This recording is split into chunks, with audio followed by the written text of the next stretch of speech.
America's economy is a giant on shaky legs, and when a recession finally lands, it won't strike evenly. Some states are already cracking, reserves drained to dangerous lows, families drowning in $45,000 average household debt, housing markets losing $60,000 in months, and entire industries crumbling beneath them. Manufacturing belts rusting, tourism evaporating, tech layoffs spreading, poverty surging above 20%, homes that were lifelines now turning into financial traps. This isn't a slowdown. It's the unraveling of the American dream. And when recession hits, these 10 states won't bend. They'll break. And the collapse begins now. Number 10. Kentucky. The silent collapse already underway. Kentucky sits quietly in the middle of the map, but the numbers coming out of the bluegrass state are anything but calm. This is a state showing the early symptoms of a financial crisis long before anyone is officially calling it a recession. The rainy day fund, the single most important cushion against economic shocks, is barely scraping 7.6%. Economists consider 15% the minimum for real stability, meaning Kentucky is operating with barely half the buffer it needs. That alone would be worrying. But it isn't alone. Unemployment has crept up to 5.6%, before the recession has even been declared. That means layoffs aren't a response to a downturn. They're happening in anticipation of one. And in Kentucky, that kind of jump hits harder than in most states because nearly 18% of the population already lives in poverty, one of the highest rates in the entire country.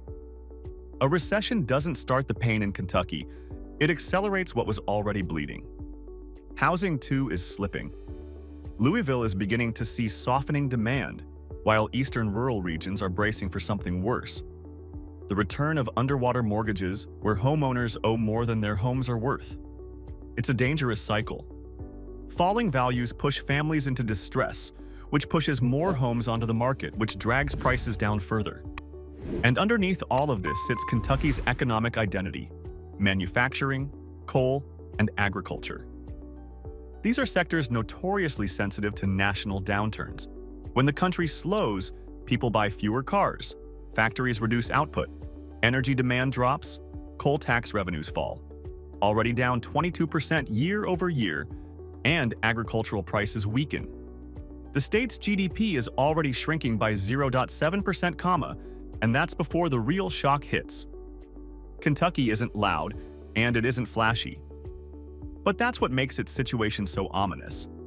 This is a state with a thin financial cushion, concentrated economic risk, and early indicators flashing red.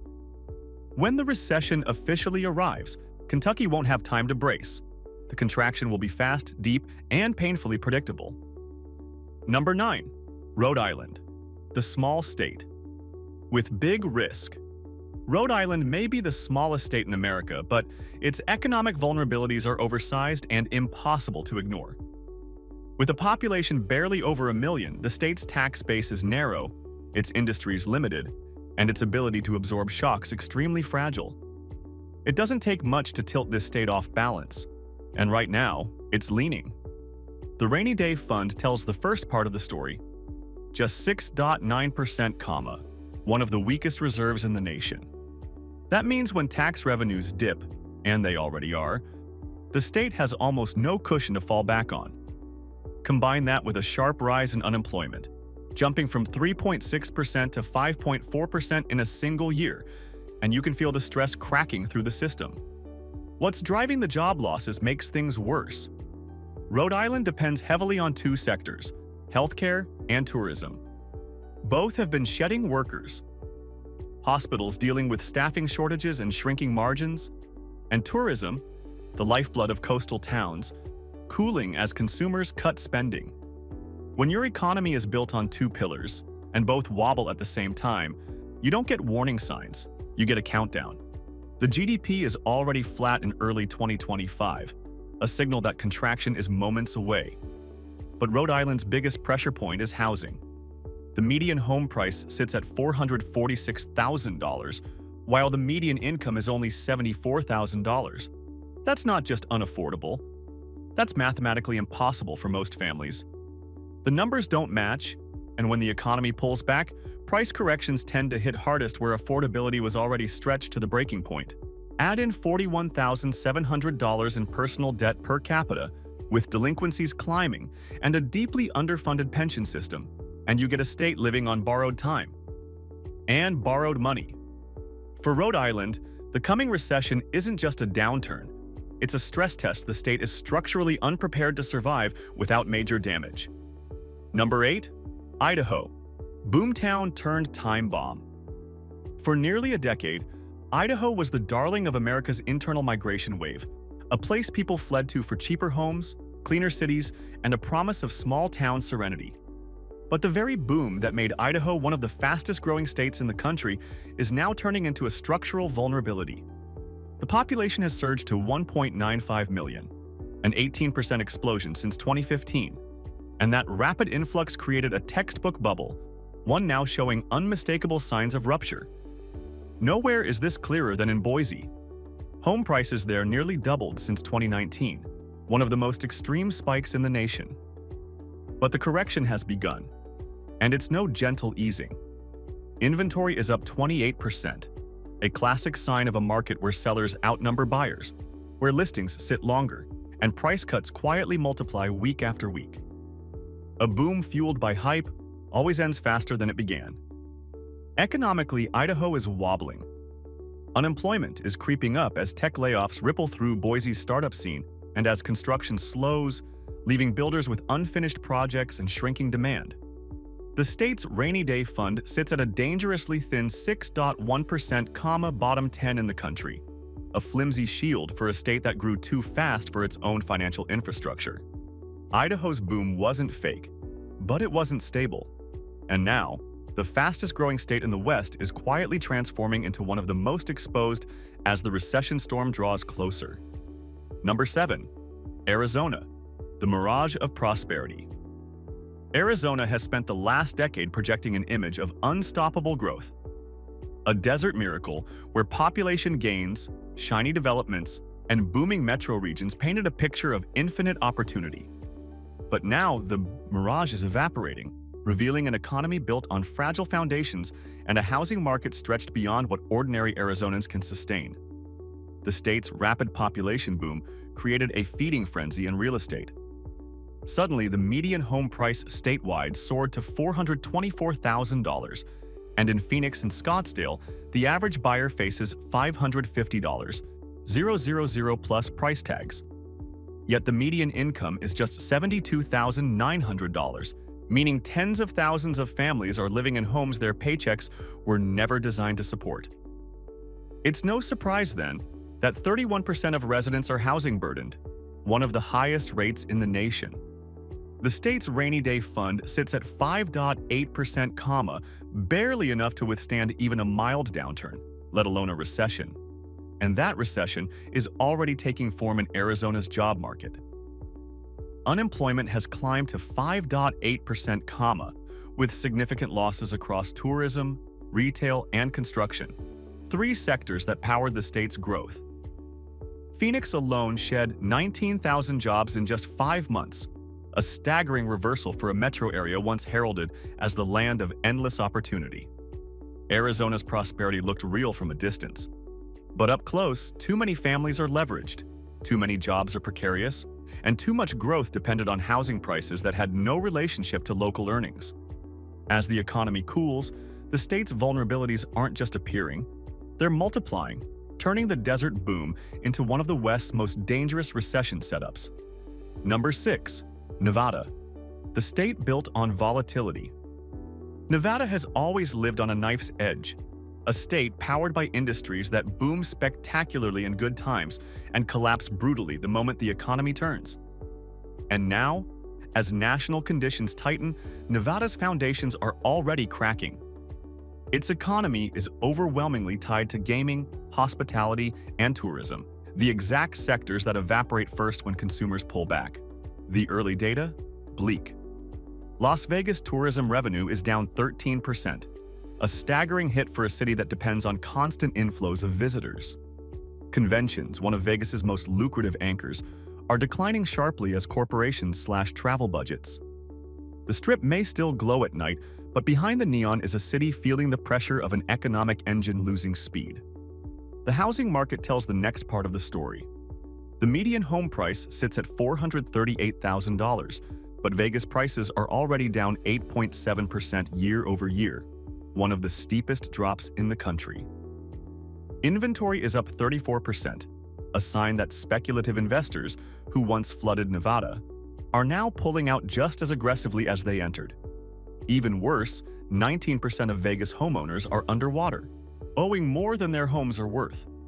That number hasn't been seen since the aftermath of the 2008 crash. Nevada's financial defenses are paper thin. The rainy day fund is just 5.1%, the second lowest in the nation. When tax revenues fall, Nevada has almost no buffer. The state is more exposed than nearly any other. Nevada thrives on volatility, but it also collapses because of it. And right now, the downswing is accelerating faster than the economy can absorb. Number 5. Indiana, the heartland on life support. Indiana is supposed to be the steady middle of America, predictable, stable, insulated from big coastal crashes. But the numbers out of the Hoosier state tell a different story, one of a regional economy cracking under pressures it cannot withstand. Indiana depends heavily on manufacturing, and right now autos and steel, its two pillars, are cratering. Factories that kept entire towns alive are cutting shifts, freezing hiring, and shutting lines. GDP has already shrunk 1.1% in Q1, confirming the downturn is here, not coming. Factory output is down 6.7% year over year, one of the worst declines in the Midwest. When manufacturing contracts, everything contracts. Warehouses, trucking, machine shops, suppliers, diners, mechanics. It's a chain reaction, and Indiana is caught in the middle of it. Unemployment has climbed to 5.9%, with more than 42,000 jobs lost. Even more worrying is the collapse in workforce participation, now at 60.8%, the lowest level in a decade. That means tens of thousands of workers aren't just jobless, they've stopped looking altogether. In economic terms, that's a red flag, with sirens attached. Households aren't prepared for the downturn either. Median income sits at just $63,000, but debt is rising, pushing families into tighter corners as prices rise and wages stagnate.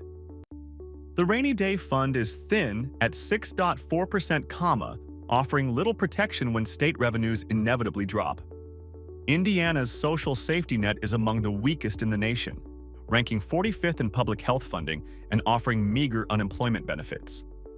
When people here lose work, they feel the hit faster and harder than in wealthier states. The housing market is beginning to buckle. Evictions are up 22%, a sign that renters, who make up 33% of the population, are absorbing the worst of the downturn. Landlords are tightening policies, wages aren't keeping up, and families with no savings are slipping through the cracks. Number 4. South Carolina. Growth built on sand. For years, South Carolina sold the dream of Southern prosperity: warm weather, cheap land, booming suburbs, and endless population inflows from retirees and remote workers. But beneath that glossy narrative sits a state whose economic foundations are alarmingly thin. The housing market is the clearest example. The median home price has surged to $388,000, wildly out of sync with the state's $63,900 median income. That mismatch isn't a gap. It's a structural affordability crisis. The pressure is visible everywhere. 29% of homeowners and a staggering 42% of renters are officially cost-burdened. In simple terms, nearly half the state can't comfortably afford where they live. When the national economy tightens, these households are the first to slip into delinquency, the first to pull back on spending, and the first to destabilize entire local markets. GDP growth has nearly flatlined at 0.2%, signaling a state economy losing momentum fast. Tourism, one of South Carolina's biggest cash generators, is down 11%, while construction starts have fallen 18%, a brutal combination for regions like Charleston, Myrtle Beach, and Greenville that rely heavily on both visitors and development. The state's rainy day fund sits at a fragile 6%, offering almost no support as public services struggle under growing population demands. And those services were already weak. South Carolina ranks 47th in healthcare access and 44th in education funding. When budgets tighten, these systems don't bend, they break. Unemployment has risen to 5.7%, with 38,000 job losses hitting early in the year. Many of these losses occurred in tourism, retail, and manufacturing, sectors highly sensitive to recessionary pressure.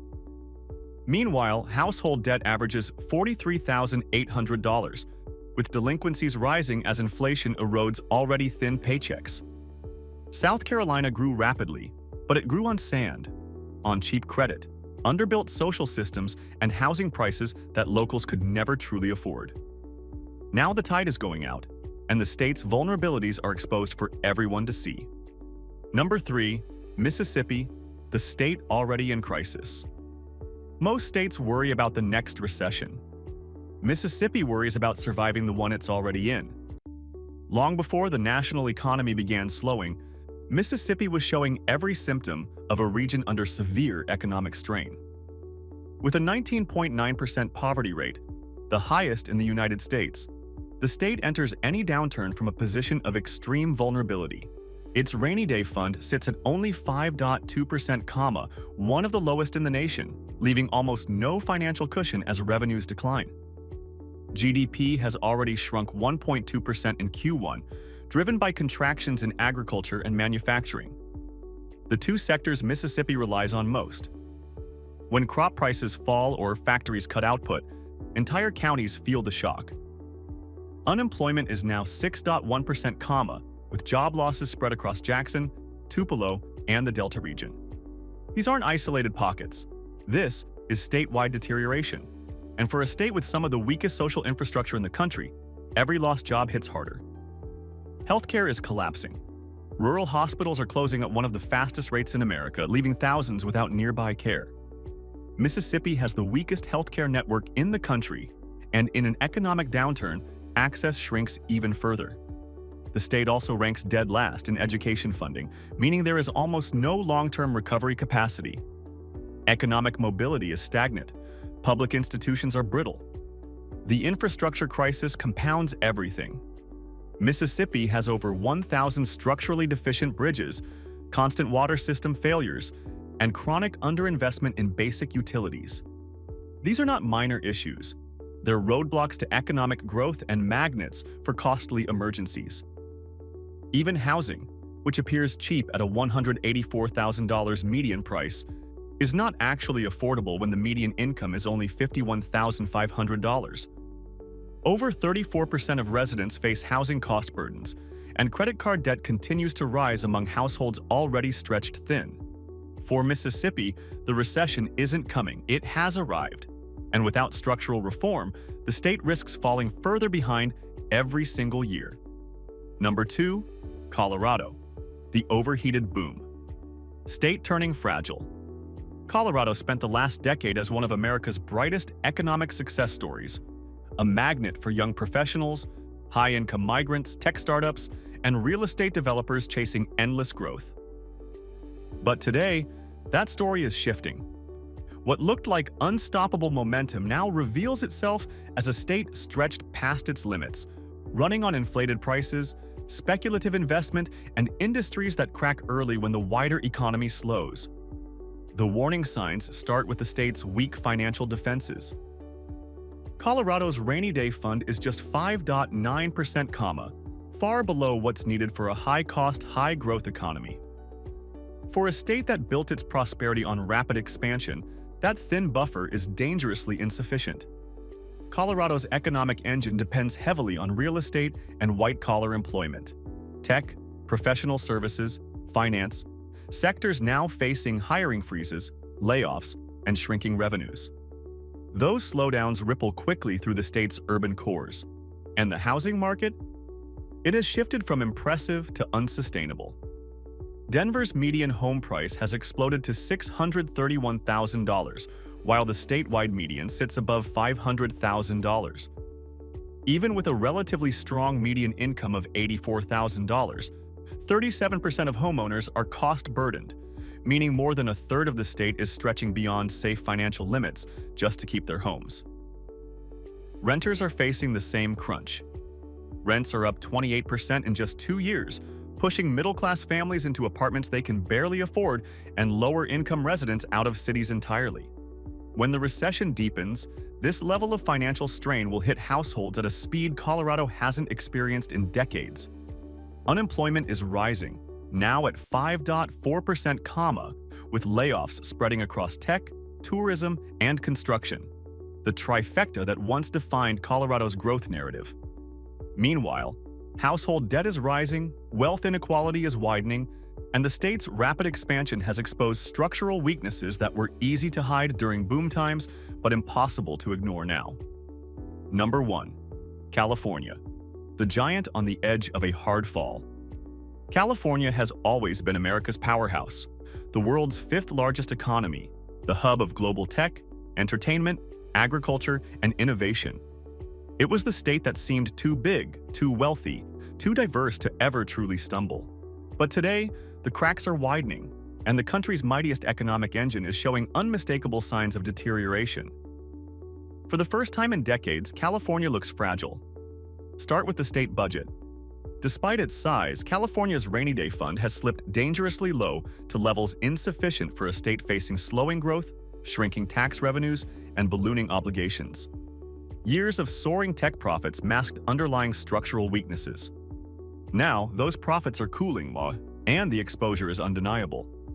The housing market, once the epicenter of unstoppable price appreciation, is finally reversing. Median home prices in major metros remain astronomical, well over $800,000 statewide and beyond $1.3 million in areas like San Jose and parts of Los Angeles. But demand is weakening. Inventory is rising. Price cuts are increasing. And affordability is the worst in the nation. Even with a high median income, more than half of California homeowners are cost-burdened, while renters face some of the most unforgiving housing costs anywhere in America. For years, California felt invincible. But today, the signals are clear. Skyrocketing costs, weakening revenue, rising unemployment, and a housing crisis that has finally hit its breaking point.